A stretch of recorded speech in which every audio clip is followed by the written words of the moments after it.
Feeling overwhelmed doesn't mean you're weak. It just means you were never supposed to handle so many choices at once. Welcome back to the place where clarity as well as self-worth come together and where you can raise your standards while confusion fades away. I'm Suzie, your empowerment coach, and this is Signals and Standards. Today we're looking at one of the biggest hidden challenges to your peace of mind. These days, we're always scrolling, swiping, comparing, and wondering if something better is out there. We all do it, whether it's dating, work, friendships, new opportunities, or personal growth. Many of us are facing more choices than our minds were built to handle. It's information overload. By the end of this episode, you'll see why so many people feel so tired, restless, anxious, and out of touch with their own intuition. You'll also learn how to get your own clarity back, how to trust yourself again, and how to make choices that feel and are right for you instead of feeling overwhelmed. So let's get started. Welcome to Signals and Standards with Suzie, where we decode mixed messages, elevate your standards, and deliver practical insights that you can act on. I'm your Empowerment Coach Suzie, here to guide you from confusion to clarity, helping you reclaim your power and create the relationships and life you deserve. Let's start with something important. Most people think their feelings of overwhelm are a personal flaw. They assume they're indecisive, that they're anxious, that they're confused, or maybe somehow incapable of making good choices, that they're not enough, that they wonder why they can't seem to settle on a decision or even trust themselves, maybe even to feel satisfied with what they have. But what if the problem isn't you? What if the problem is the environment you're trying to function in? What if many of the struggles you blame on yourself are actually the predictable result of living in a world that constantly asks your brain to do more than it was ever designed to do? For most of human history, people lived within relatively small communities. They knew a limited number of people. They had a manageable number of choices. Their social comparisons were local, and their decisions were made within environments that moved at a human pace, usually their own pace. Today, before you've even finished your first cup of coffee, you can scroll through hundreds of dating profiles. You can compare your life to thousands of strangers on social media, explore endless career possibilities, watch people showcase their achievements, their relationships, their vacations, their lifestyles, and you absorb more information in a single morning than previous generations may have encountered in weeks. We often think this level of access should make us feel empowered, but research suggests it frequently does the opposite. Studies examining digital environments have consistently linked excessive online engagement to increased stress, anxiety, and decision fatigue. The human brain is remarkably capable, but it was never built to process a nonstop stream of options, nonstop stream of opinions, comparisons, opportunities. At a certain point, abundance stops feeling like freedom and starts feeling like pressure. Imagine walking into a restaurant with 10 items on the menu. Most people can make a reasonably confident choice. Now imagine sitting down with a menu containing 10,000 options. Suddenly, the experience becomes overwhelming. You begin worrying about whether you're making the best choice, whether you'll regret your decision, or whether something better is hiding on the next page. What should feel liberating starts to feel totally exhausting. That same dynamic has quietly become the backdrop of modern life.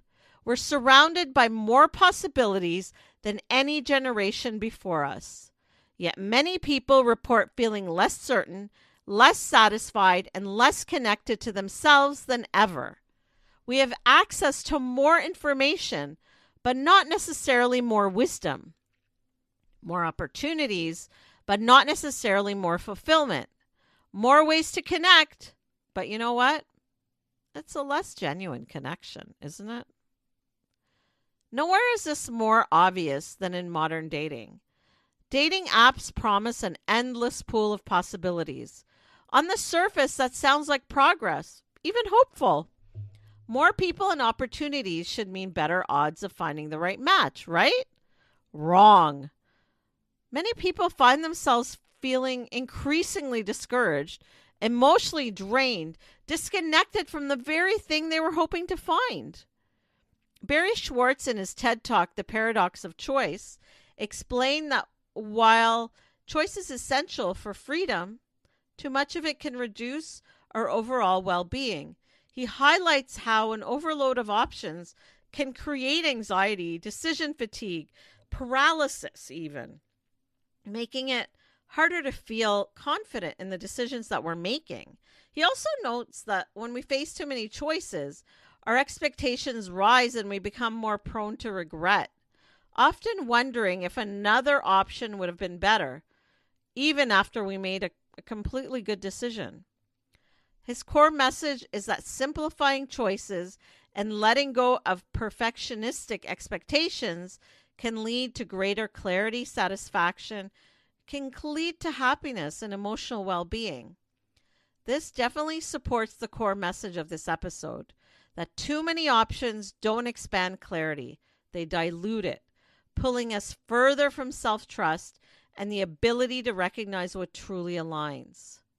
Part of the reason is that authentic connection slowly gets replaced by evaluation.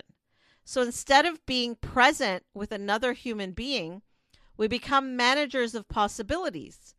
We begin assessing, filtering, comparing, ranking, analyzing, rather than asking ourselves how we actually feel when we're with someone.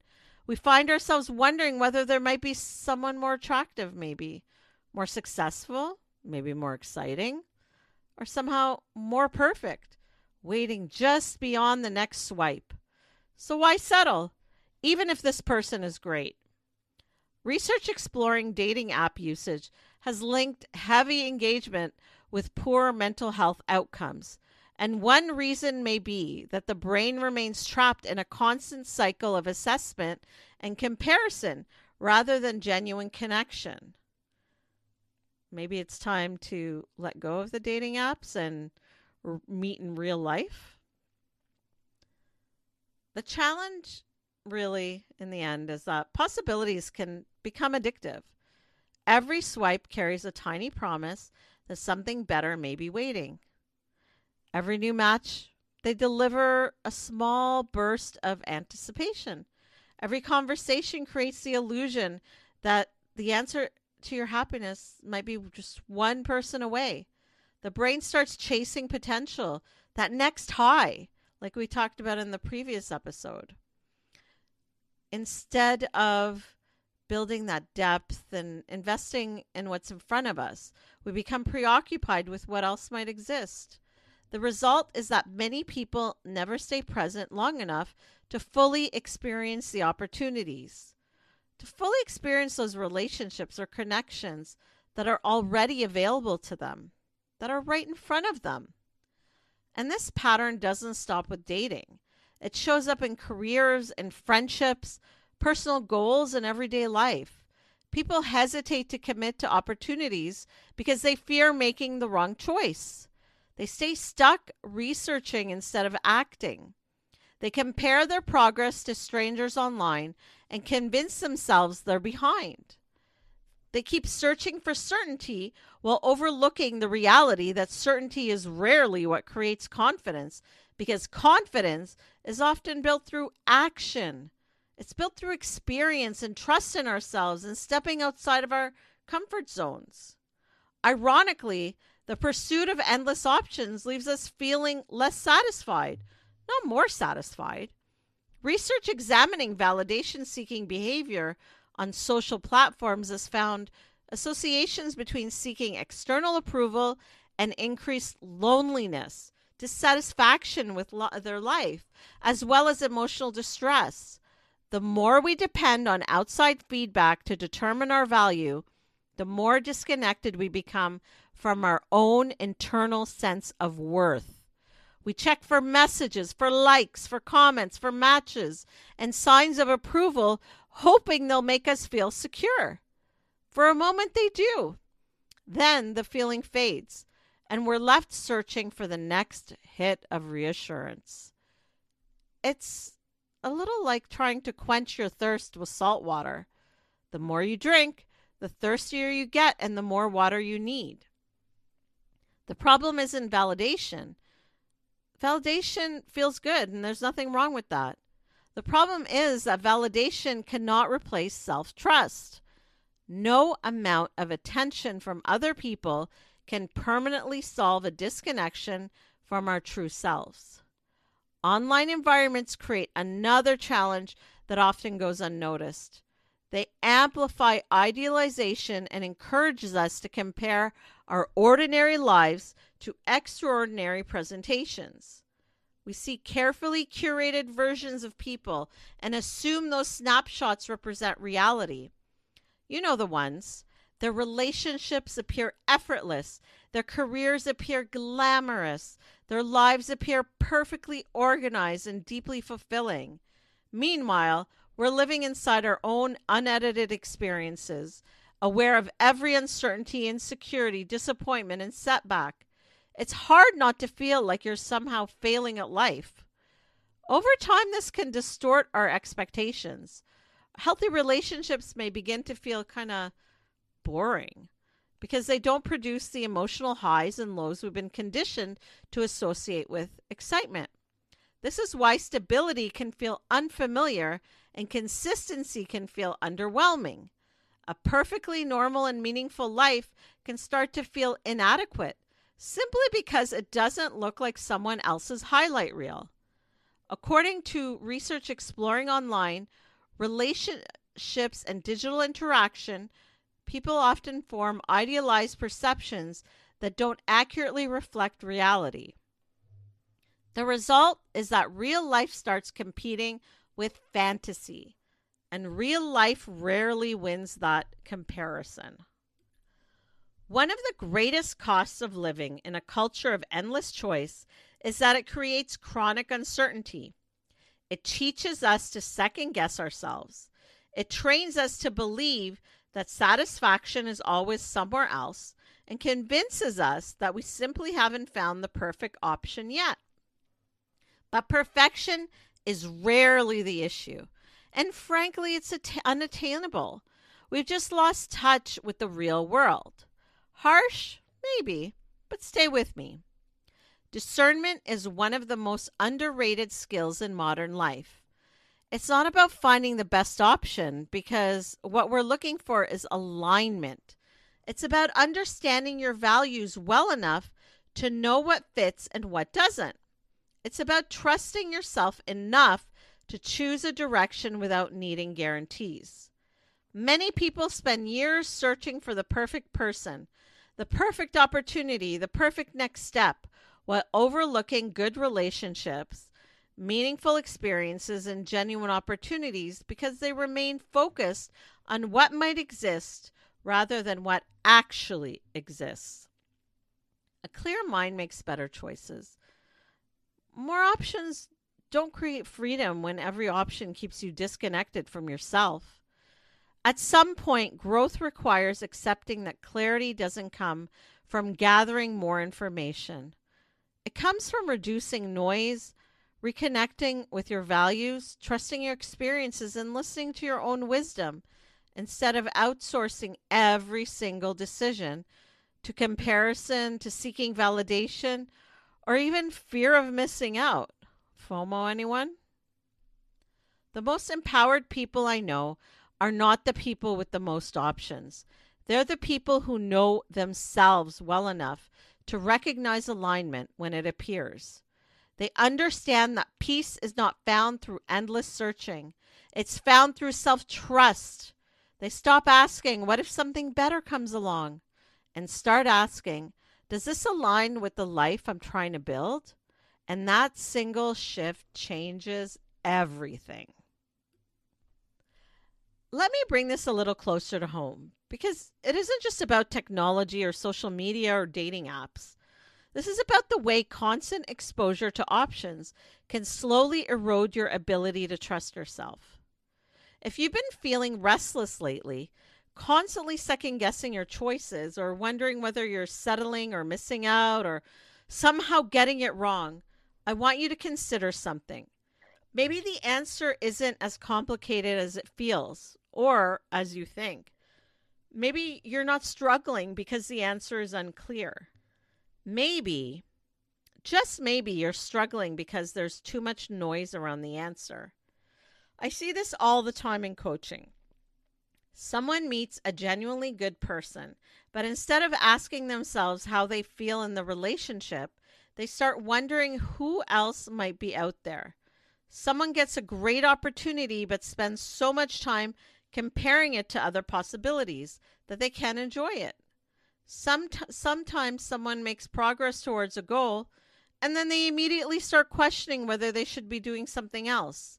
What looks like uncertainty is often information overload. We've been so accustomed to seeking outside input that many of us have forgotten what our own inner voice sounds like. We ask friends, we search online, we watch videos, read opinions, we compare experiences, we ask AI, and gather endless information. Then we wonder why we feel confused and overwhelmed. At some point, all those voices start competing with our own wisdom, our own intuition. We start to assume our discomfort or feeling off means something is wrong when the reality is that we've consumed so much information that we've lost touch with what we actually think and feel. While some are, not every feeling of uncertainty is a warning sign. Sometimes it's simply the result of being overwhelmed by too many choices, too many opinions, too many imagined possibilities. It's important to be self-aware enough to know the difference. I've watched people walk away from healthy relationships because they were chasing a feeling they couldn't quite define. I've watched people remain stuck in jobs, situations, relationships, and decisions for years because they believed certainty would arrive if they just gathered a little more information. But clarity typically appears after we make a decision and begin trusting ourselves enough to move forward. The truth is that self-trust isn't built by keeping every option open. Self-trust is built by listening to yourself, making choices that align with your values, and allowing yourself to learn from the outcome. Every decision doesn't have to be perfect to be valuable. Sometimes the greatest gift a decision gives you is a deeper understanding of yourself. So if you've been caught in the cycle of wondering whether there's something better out there, try asking yourself a different question. Instead of asking, "What if I'm missing out?" ask, "Does this align with who I am, what I value, and the life I'm trying to build?" That question shifts your focus away from fear and back towards alignment. And alignment will always take you further than endless searching. I once believed that having more options would make life simpler and it would give me some sort of value or worth. At that time, I had a few almost connections going on with people I was dating. There was always someone new to talk to or another possibility to consider. If one connection let me down or stalled, I just shifted my focus to someone else. It might have seemed like I had lots of choices, but really, deep inside, I felt more lost than ever. It's not as dreamy as you would think it is. Rather than figuring out what I wanted, I grew more and more distant from myself and the things I wanted in a partner. I spent so much time weighing my options that I ignored my real feelings and values. I won't lie, having all those options, even if they were only surface level, was a good ego boost too. But what really changed things wasn't meeting the perfect person or learning a special dating trick. The real change was in me. I had to change for things to change. I took a step back from all the distractions. I stopped thinking I had to explore every option and let go of the idea that more choices always led to better results. Most of all, I began to notice how people made me feel over time, not just how excited I felt at first. That's when things started to make sense to me. I stopped chasing excitement and began to value steady, reliable connections. I learned not to mix up potential with real compatibility. Instead of wanting relationships that left me uncertain, I started to appreciate those that offered calm, trust, clarity, and mutual respect. Looking back, I realized that clarity didn't come from having more options. In fact, clarity came when I trusted myself. When I trusted myself enough to stop searching for them. That lesson has helped me in relationships, friendships, business, and every big decision I've made since. Before we close this out, take this in. A lot of the exhaustion people feel doesn't come from making decisions. It comes from not trusting the ones they've already made and constantly wondering if something better is out there. So I want you to carry this with you today. Repeat after me. I trust my discernment. I trust my discernment. I trust my discernment. These words matter because they pull you back from overthinking and back into yourself. When you trust your discernment, you stop chasing everything that looks appealing and start recognizing what actually aligns with your values, your peace, your mental health, and your future. That's where clarity lives and where confidence begins. Our brains aren't meant to handle endless choices or the stress of always thinking there might be something better out there. It's understandable that many people feel mentally and emotionally exhausted in a world that keeps pushing more and more at us. What really helps isn't more information or more options. It's building a stronger connection to your own sense of clarity. When you tune out the outside noise and focus on what feels steady and true to you, making decisions becomes less about fear and more about recognizing what fits. The right relationship, opportunity, or path won't require you to ignore your own needs to choose it. Clarity isn't about having every possible option. It comes from understanding yourself well enough to see what truly fits your life when it appears. When you get to that point, you see that your real power isn't in the choices themselves, but in choosing what's right for you. Thank you for joining me today. Keep in mind that feeling overwhelmed is not the same as being confused. It often means there's too much noise distracting you from your own clarity. When every choice seems possible, it becomes harder to find what truly fits. True discernment is what remains clear once things calm down, not what stands out in the heat of the moment. You've been listening to Signals and Standards with Suzie. For more practical advice and relationship insights, listen to the podcast on your favorite platform or visit powercoachsuzie.com.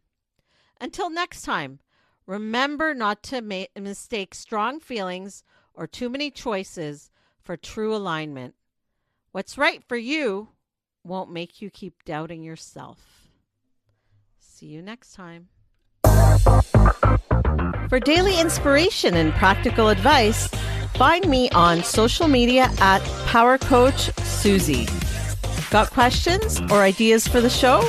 Head to powercoachsuzie.com where you can connect with me, explore the blog, or learn more about what I do. This is Suzie signing off. Until next time, keep reading the signals and never, ever lower your standards.